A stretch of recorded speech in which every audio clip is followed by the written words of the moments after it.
She announced, "You're not in my league financially, not husband material." In front of her entire party, I replied, "You're right," texted one message, and finished my drink.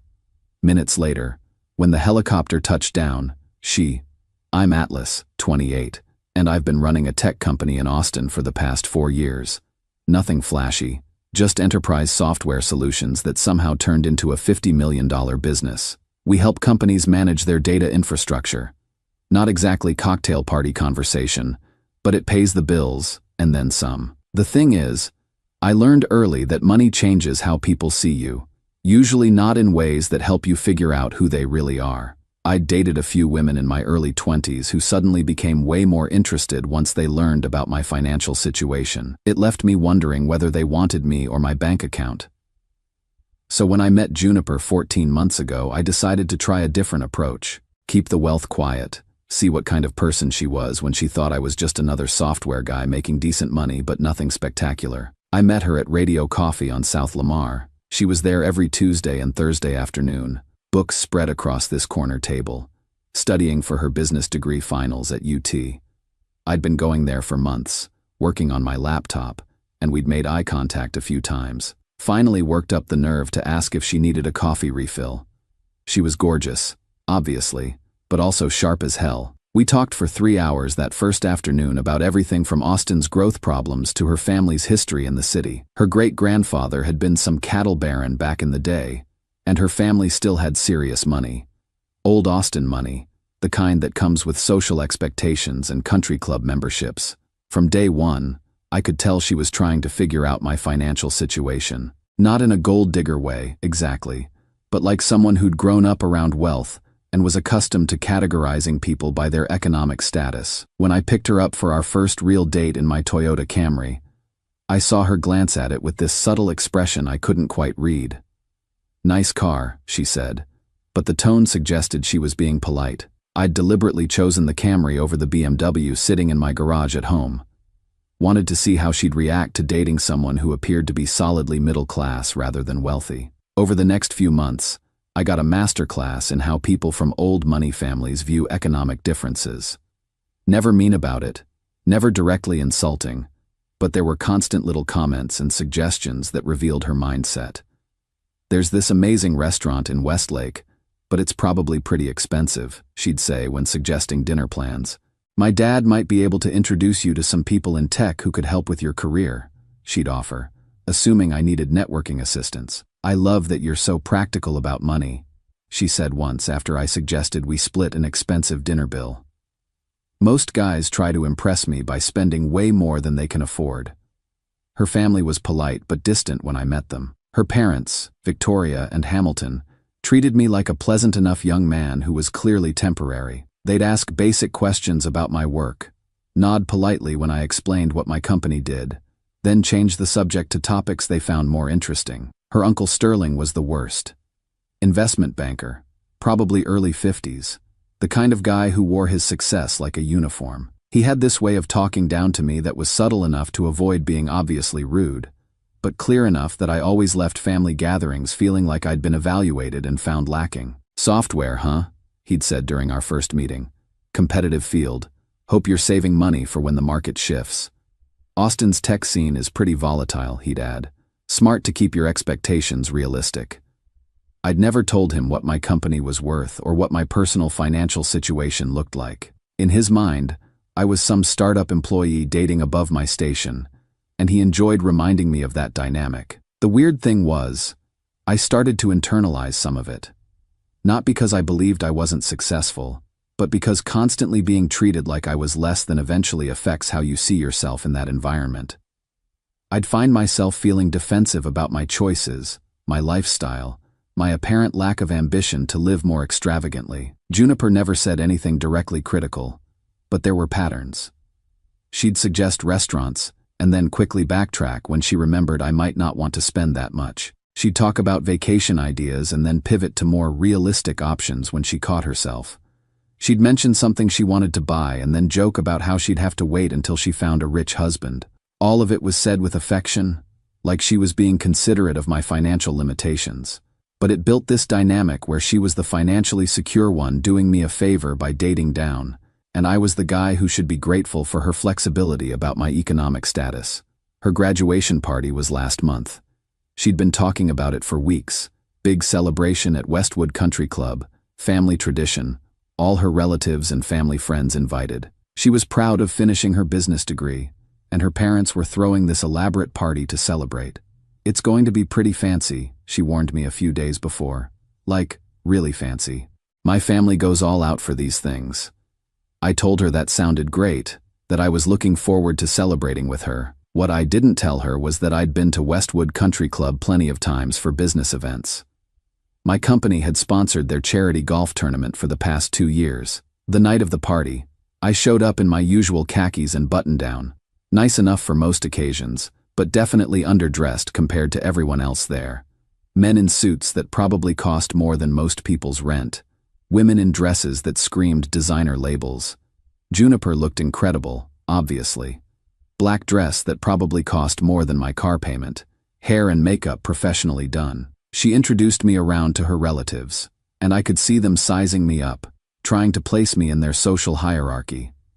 "This is Atlas," she'd say. "He works in software. Not he runs a company, or he's an entrepreneur. Just, he works in software, like I was someone's employee rather than someone's boss." The party was everything you'd expect from old money Austin families. Catered dinner with multiple courses, open bar with top-shelf everything, live music from some local jazz quartet. Probably cost more than most people make in a year. I spent the first hour making small talk with her relatives, most of whom seemed pleasant enough but clearly weren't particularly interested in getting to know me. The conversations were polite but surface level, the kind of interaction you have with someone you expect to never see again. Sterling held court near the bar, telling stories about his latest investment successes to anyone who'd listen. When he spotted me, he waved me over with this patronizing smile. "Atlas, good to see you again. How's the software business treating you?" "Can't complain," I said, staying busy. "That's the spirit. Keep grinding. Maybe you'll work your way up to management eventually." A few of his friends chuckled at that, like the idea of me advancing beyond my current station was mildly amusing. "Economy's tough for young people these days," Sterling continued. "Important to have realistic expectations about what kind of lifestyle you can afford." I nodded politely, but something about the way he said it felt different than usual. More pointed, more public. Like he was establishing something for the benefit of the group. That's when things started to shift. Juniper had been drinking steadily throughout the evening, getting more animated and confident as the night went on. Around 10 o'clock, I was standing near the bar talking to one of her cousins about Austin's startup scene when she approached us. "Atlas," she said, her voice carrying in a way that made nearby conversations pause. "I think we need to talk." The tone was wrong, public breakup wrong. I could feel people starting to pay attention. "I've been thinking about us, about our future, and I just don't think this is working anymore." More conversations were stopping now. Her family members were turning to watch what was happening. "We're in different places financially. We have different goals, different expectations about life." She was louder now, either from the alcohol or from wanting an audience for whatever point she was trying to make. "I need to be with someone who can match my ambition, who can provide the kind of life I want to build." The humiliation was intentional. She wasn't just breaking up with me, she was doing it publicly, in front of her entire family, making sure everyone understood that I wasn't good enough for her standards. "Good luck affording dinner without my dad's help," she added, which got a few uncomfortable laughs from her cousins. The cruelty of that comment hit me like a truck. Not just the words, but the fact that she'd said them in front of people, like my financial limitations were entertainment for her family. That's when Sterling walked over, clearly enjoying the show. "Don't take it too hard, son," he said with this patronizing smile that I'd grown to hate over the past year. "Juniper's got standards to maintain. Family expectations, you understand." He was playing to the crowd now, and they were eating it up. "I'm sure you'll find someone more suitable to your situation," he continued. "Maybe in a few years when you've gotten your career more established, you can try dating in this league again." The whole circle of family members was watching this humiliation like it was dinner theater. "Besides," Sterling added, his voice carrying across the room now. You'll probably be begging to be let back in once you realize what you're losing. That's when something clicked for me. Not anger, exactly, but this crystal clear moment of understanding. These people had spent 14 months evaluating me, finding me lacking, and now they were publicly celebrating my inadequacy. I pulled out my phone and made one call.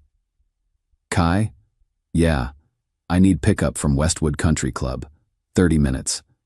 I put the phone away and looked at Sterling, then at Juniper, then at the circle of family members who were still watching this unfold like entertainment. I appreciate the advice about knowing my league, I said calmly. Then I walked to the bar, ordered a whiskey, and waited. The next 28 minutes were the longest of the evening. I could feel people watching me, probably wondering what I was doing, why I wasn't leaving in embarrassment like they expected. Juniper tried to approach me a couple times, but I wasn't interested in extending the conversation.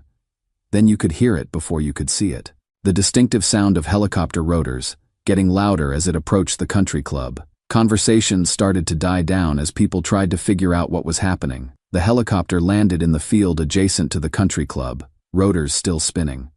Corporate helicopter, sleek as hell, with Reeves Dynamics printed in large letters on both sides. My company logo, visible to everyone at the party. The entire event had gone silent. Everyone was staring out the windows, trying to process what they were seeing. I finished my whiskey, left a 20 on the bar, and started walking toward the exit. Atlas, Juniper called behind me, but I didn't turn around. Wait, she called again, but the helicopter noise was getting louder as I approached it. As I climbed into the passenger seat, I could see the entire party clustered at the windows of the country club, phones out, probably Googling Reeves Dynamics, and realizing that the guy they'd just spent an hour humiliating was worth more money than most of their trust funds combined. Sometimes the best response to being told you don't belong somewhere is proving that you never needed to be there in the first place. Update 1. Kai texted me the next morning with updates from his girlfriend who works events at the country club. Apparently, the party turned into complete chaos after I left. The first thing that happened was everyone started Googling my company. Reeves Dynamics isn't exactly a household name outside tech circles, but we're pretty well established in enterprise software. When the party guests started finding articles about our recent Series C funding round and my profile in Austin Business Journal's 40 Under 40 list, the energy in the room completely shifted. Juniper lost it. Completely lost it. Tried to chase down the helicopter in heels, screaming for me to wait. When that didn't work, she spent the next hour crying in the country club bathroom while her mom and cousins tried to calm her down. Victoria was apparently horrified, realizing they'd just publicly humiliated a multimillionaire at their own family celebration. Hamilton immediately started researching my company on his phone, probably calculating exactly how much money they'd just insulted. But Sterling's reaction was the best part. He'd been holding court all evening, introducing himself to people as the uncle who put that gold digger in his place. Problem was, several of the guests were Austin business people who recognized my company name and knew exactly who I was and what I was worth. By the end of the evening, word was spreading through the party that Sterling Blackwell had just publicly humiliated one of Austin's more successful young entrepreneurs. Not a great look for someone whose career depends on networking and business relationships. The real kicker was social media. Someone had filmed the helicopter pickup, and it went viral locally within hours. #helicopter breakup started trending in Austin. The video shows me walking calmly toward this corporate helicopter while Juniper screams my name in the background, and her family stands around looking completely stunned. The video got picked up by some local news stations as a feel-good story about comebacks and not judging people by appearances. Within a week, it had over 1 million views and was being shared in business forums as an example of quiet confidence versus loud arrogance. My phone was exploding all weekend. Juniper calling, texting, leaving voicemails that went from confused to apologetic to desperate pretty quickly. I didn't know, was the theme of most of them. You should have told me. This changes everything. We can work this out. But that's exactly the point she was missing. She didn't know, and her behavior when she thought I had nothing revealed everything I needed to know about her character. The money didn't change who I was.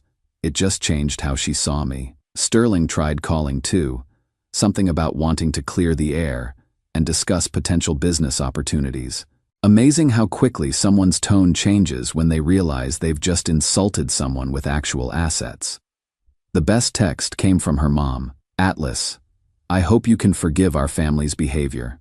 We'd love to have you for dinner this week to properly welcome you to our circle. Welcome me to their circle. After 14 months of treating me like a charity case, I spent the weekend at my actual place, the penthouse downtown that I'd never brought Juniper to, just processing how differently they were all treating me now that they knew the truth. Not because I'd changed at all, but because their perception of my value had shifted completely. That told me everything I needed to know about what our relationship had actually meant to them. Update 2. It's been 6 weeks since the graduation party, and Juniper has launched what can only be described as a full-scale campaign to get me back. The desperation is honestly hard to watch. She started by showing up at my office building, waiting in the lobby with coffee and apologies. My assistant had to call security twice before I told them to just not let her upstairs anymore. She's tried everything from tearful apologies to angry confrontations about how I lied by omission about my wealth. You made me look like a fool, she said during one particularly dramatic lobby visit that half my employees witnessed. How was I supposed to know you were actually successful? You drove a Toyota. That's the part she still doesn't understand. I wasn't hiding my success to trick her. I was living modestly to reveal her true values. The fact that she feels foolish says everything about why she was with me in the first place. Her family has doubled down on reconciliation efforts. Hamilton has called 4 times wanting to discuss investment opportunities with my company. Victoria sent flowers to my office with a note about family misunderstandings and how much they'd always admired my work ethic. Sterling tried to set up a lunch meeting to talk about mutual business interests, as if we'd always been peers instead of him spending a year talking down to me like I was his daughter's charity project. The social pressure campaign is the worst part. She's been reaching out to every mutual friend we have, explaining how much she loves me and how this is all a big misunderstanding. Half of them think I should give her another chance because people make mistakes when they're drinking. The other half think I'm completely justified in walking away. She's posted old photos of us on Instagram with captions about working through challenges and love being stronger than pride. It's like she's trying to rewrite history, pretending the breakup was about communication issues rather than her publicly humiliating me for not being wealthy enough for her standards. The most telling thing happened 3 weeks ago. I was having dinner at Qley downtown when I spotted her across the restaurant with some guy who was clearly trying to impress her. Expensive watch, talking loudly about his investment portfolio, name-dropping local business owners. She looked bored out of her mind. When she saw me, she excused herself and came over to my table. That guy's a complete loser, she said, like we were still together. All he talks about is money and status. I miss being with someone real, someone with actual substance. Someone real. After she dumped me for not having enough money. You taught me what actually matters, she continued. Success isn't about showing off, it's about character. That's why I fell in love with you. But here's what she still didn't get. She'd fallen in love with a version of me that she'd constructed in her mind. The humble, hard-working guy who needed her family's help to advance his career. She'd never actually known the real me, because the real me had been testing her character the entire time we were together. I've been clear with everyone that this isn't about pride or hurt feelings. It's about what I learned about her when she thought I couldn't offer her anything valuable. That information doesn't become irrelevant just because she's sorry now. Final update: Juniper's social life in Austin basically collapsed. The video made her locally famous for all the wrong reasons. Everyone knows the story now, how she publicly dumped a millionaire for not being wealthy enough, not realizing who she was actually talking to. It's become this cautionary tale people share about assumptions and gold-digging behavior. Dating has been brutal for her from what I hear through mutual friends. Wealthy guys won't touch her because they saw the video and know exactly what she values in relationships.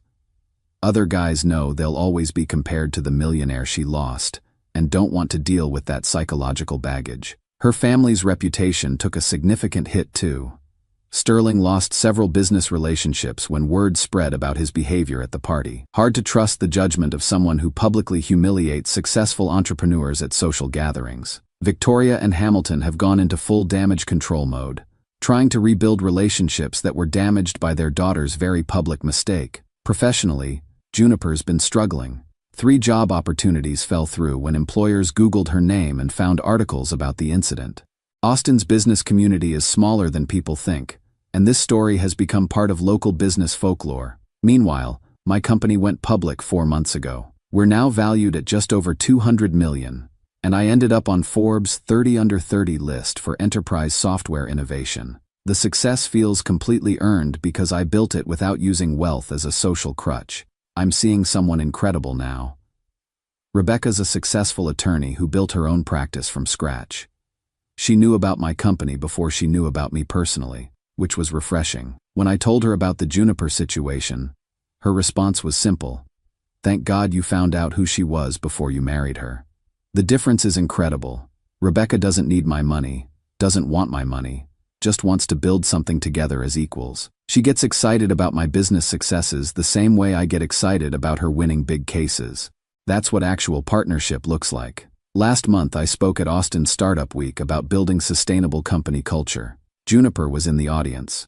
Her current job apparently required her to attend networking events. When she tried to approach me afterward, security politely redirected her. Not because I was angry, but because there was simply nothing left to discuss. The whole experience taught me something valuable about testing people's character before you get too invested. I'd always known that money changed how people treated you, but I'd never deliberately used that knowledge to evaluate someone's true nature. Juniper thought she was dating down when she was with me. She thought she could do better than someone who drove a modest car and lived simply. The helicopter didn't prove that I was worthy of her. It proved that she was never worthy of me. I'm grateful for all of it now. The condescension, the public humiliation, even Sterling's smug comments about knowing my league. They showed me exactly who these people were when they thought I couldn't do anything about it.